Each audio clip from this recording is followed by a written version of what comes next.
Scott Hogan is lined for a call-up in the Republic of Ireland's next round of fixtures, according to reports. Hogan has scored 3 times this season, all of them are along the way as Aston Villa have reached the third round of the Carabao Cup, but has only one league goal since his arrival from Brentford in January. The 25-year-old's record is an impressive one beyond his time at Villa, however, and he is expected to get the call from Martin O'Neill to help fire Ireland's blunt forward line. Signings rated. The dust has settled following another busy transfer window for Aston Villa, and Steve Bruce is preparing his players to tackle Brentford at the weekend. Villa were well beaten in a game against Brentford at the end of the January transfer window, but you sense the Claret and Blues are much better equipped this time around. They added 7 high-quality additions during the summer and we've rated every deal out of 10. Aston Villa are set for another mid-table finish, according to a so-called supercomputer. Steve Bruce's men are pushing for promotion this season but are set to struggle, predictions have revealed. It's even worse for Birmingham City, though, who will finish in the bottom 3, the tables suggest. But Wolves have come out as table toppers. Tried and tested. Steve Bruce reckons his tried and trusted top-flight performers will help Aston Villa mount a serious promotion challenge this season. The Villa boss signed 6 outfield players in the last transfer window, 5 of whom amassed over 1,200 Premier League appearances between them at former clubs. John Terry and Glenn Whelan were seen as the 2 wise heads to guide Villa through, while Bruce turned to players he has signed in the past in Robert Snodgrass and Ahmed El Mohammadi. Chris Samba will be used as defensive backup if he can shake off a knee injury, while Josh Onamara arrives with plenty of potential on loan from Tottenham.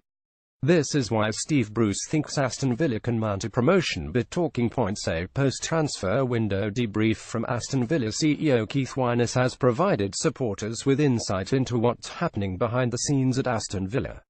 Aside from building a team capable of mounting a serious promotion push this season, Wyness and co are working on a number of exciting projects to take the club forward.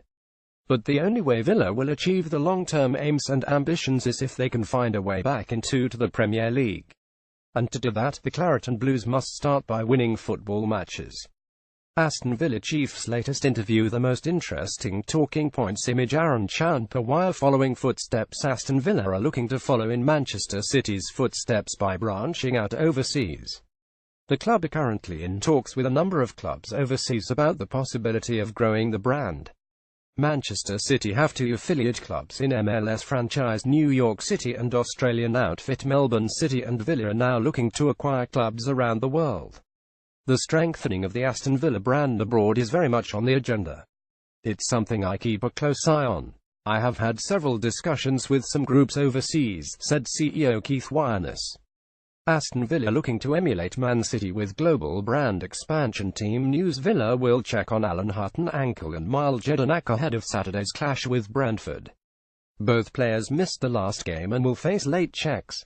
Jedinak didn't travel with Australia for the World Cup qualifiers, and could be in line for his first involvement of the season. Chris Samba is also a doubt after injuring his knee in the 11 draw with Bristol City last time out, so Bruce is expected to revert to a flat back 4. Aston Villa have injury doubts ahead of Brentford game. Rapid rise. Keenan Davis bulldozed his way through 2 towering German defenders on his first start for Aston Villa. He then gave the rough and rugged Nathan Baker a taste of his own medicine when he stood up to the fearless centre-half just days later.